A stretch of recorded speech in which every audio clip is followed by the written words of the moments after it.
اچھا، کچھ دن پہلے ہمارا جو آفیشیل پلیٹ فارم ہے نا، جس میں ہم ریلیجنز کو، سائنس اور فلاسفی کو ڈسکس کرتے ہیں، دانش کا فیس بک پہ جو ہمارا گروپ ہے، اس میں بھی یہ تھریڈ سٹارٹ ہوئی تھی اور لوگوں نے اپنی اپنی طبیعت کے مطابق جواب دیے تھے. میں نے بھی اس میں کنٹریبیوٹ کیا تھا اور اختلاف کیا تھا کہ اس میں کوئی شک نہیں ہے کہ جو زنا ہے وہ ایک قرض ہے. لیکن یہ بات کہاں سے آ گئی؟ کون اٹھا کے لے کے آ گیا کہ جو زانی کی بیٹی ہے اس نے اس قرضے کی ادائیگی کرنی ہے؟ قرآن و حدیث کا کوئی ریفرنس، کوئی اسلام میں ہمارے کو جو جنرل نیریٹیوز ہیں کہ یہ اس کا حصہ ہو؟ بالکل بھی نہیں ہے. ایون لاجیکلی بھی اگر آپ سوچیں نا، لاجیکلی بھی اگر آپ سوچیں، آپ امیجن کر سکتے ہیں ایک آدمی ہے وہ زنا کرتا ہے، اس کی بیٹی ہے پھر وہ زنا کرتی ہے، تو اس نے اپنے باپ کا قرضہ اتار دیا. اب یہ جو اس کی بیٹی ہے اس نے بھی تو کسی مرد سے ہی نکاح کیا ہے، اب میں معافی چاہوں گا، زنا کیا ہے نا. تو یہ جو مرد ہے، اب اس کی بھی اگر بیٹی اگر ہوگی تو وہ پھر زنا کرے گی اور اپنے باپ کا قرضہ اتارے گی، اور وہ جس سے زنا کرے گی وہ بھی تو کوئی مرد ہی ہوگا، پھر آگے اس کی بھی بیٹی. یعنی کہ عدل الہی کو ہم نے کیا بنا لیا ہے، کیا ہم نے سمجھ لیا ہے کہ اللہ تعالیٰ نسل در نسل بیٹیوں کی عزتیں تار تار کر کے باپوں کے قرضے اتارے گا؟ Where does that come from؟ یہ کون لے کے آتا ہے یہ باتیں بھائی؟ آپ حشر حساب کو تو مانتے ہیں نا کہ حشر کے دن اللہ تعالیٰ پوچھے گا چیزوں کے بارے میں. آپ امیجن کر سکتے ہیں کہ ایک عورت جس نے زنا کیا ہوا ہو اور اس کا باپ بھی زانی ہو، اور اللہ تعالیٰ کے سامنے جب وہ جائے تو اللہ تعالیٰ کہے کہ تو نے جو زنا کیا تھا نا وہ تیرے باپ کا قرضہ تھا، ٹھیک ہے کوئی بات نہیں، تیرا زنا معاف. Can you imagine that for a minute? پھر اس کے علاوہ اس دنیا میں بھی تو زنا کی سزا ہے نا، جو اسلامی سزائیں ہیں. حد ہے، تعزیرات اور حدود کا آپ کو پتہ.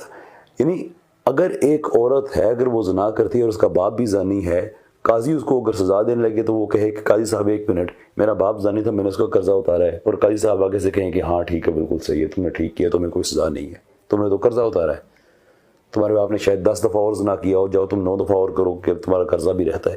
What kind of nonsense is that? What kind of nonsense is that؟ رہی بات یہ کہ یہ امام شافعی نے کہی ہے، تو بھائی امام شافعی، مجھے نہیں پتا انہوں نے کہی ہے یا نہیں کہی، لیکن امام شافعی کوئی بھی امام ہو، ان سے اختلاف کرنا اسلام میں بالکل حرام نہیں ہے. یہ مجھے نہیں پتا یہ اسلام میں یہ باتیں کہاں سے آ گئی ہیں، اور آپ ہر روز اختلاف کرتے ہیں. حنفی، آپ بھی غالباً حنفی ہوں گے، رائٹ؟ آپ رفع یدین نہیں کرتے. امام مالک رحمۃ اللہ علیہ کے جو مقلدین ہیں وہ رفع یدین کرتے ہیں، اکثریت ان میں سے ہاتھ چھوڑ کے نماز پڑھتے ہیں. آپ بھی سنی ہیں، وہ بھی سنی ہے، مسلمان تو ہیں ہی ہیں. تو اس معاملے میں آپ امام مالک سے اختلاف ہی تو کر رہے ہیں. اختلاف کرنے کا مطلب ہرگز یہ نہیں ہے کہ آپ خدا نخواستہ ان کی انسلٹ کر رہے ہیں یا خدا نخواستہ ان کی بے ادبی کر رہے ہیں.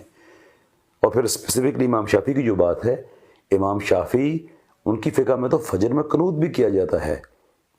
فجر میں جو باجماعت نماز ہو رہی ہوتی ہے اس میں وہ ہاتھ اٹھا کے دعا کرتے ہیں، اس کے بعد ان کی نماز پوری ہوتی ہے. آپ نہیں کرتے، کیونکہ اس معاملے میں آپ امام شافعی سے اتفاق نہیں رکھتے، اختلاف رکھتے ہیں. اور اگین اختلاف رکھنے کا یہ ہرگز مطلب نہیں کہ خدا نخواستہ آپ ان کی بے ادبی کر رہے ہیں. بھئی آپ کو ان کا وہ ویو اچھا لگتا ہے کہ امام ابو حنیفہ رحمۃ اللہ علیہ کا آپ سمجھتے ہیں کہ ان کی انٹرپریٹیشن، ان کی فقہ جو ہے وہ زیادہ بہتر ہے، it makes more sense to you, that's it. اس کے علاوہ اس بات کی کوئی اہمیت نہیں ہے. تو امام شافعی نے اگر یہ بات کہی بھی ہے تو اس کا بالکل آپ کو اتفاق کرنے کی ضرورت نہیں ہے. میں اس بات سے اتفاق نہیں کرتا.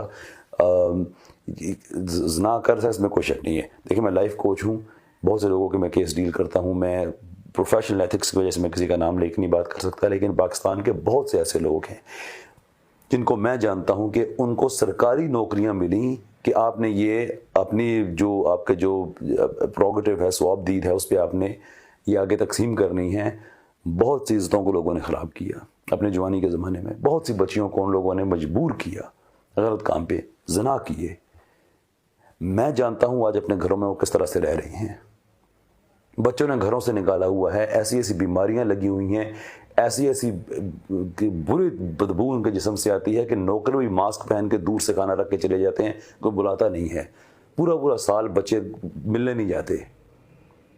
یہ سزا جو جس نے ظلم کیا ہے سزا وہی بھگتے گا. یہ اسلام میں کوئی ایسی بات، یہ تو میں نے آپ کو ہیلتھ کی ایگزامپل دی ہے، اس کے علاوہ اور کئی ایگزامپلس ہیں. آپ اخلاقی طور پہ کہہ سکتے ہیں کہ اگر زنا کو تم ٹھیک سمجھتے ہو، اگر تمہاری بیٹی کرے تو تم پہ کیا بیتے گی. یہ ایک مورل انویٹیشن ہے تھاٹ کی. سوچنے کی. اس کا ہرگز مطلب یہ نہیں ہے کہ بندہ وہ کہہ دے کہ ٹھیک ہے اس نے زنا کیا، اس کی بیٹی زنا کرے گی تو اس کا قرضہ اتر جائے گا. اسلام میں ایسا کچھ بھی نہیں.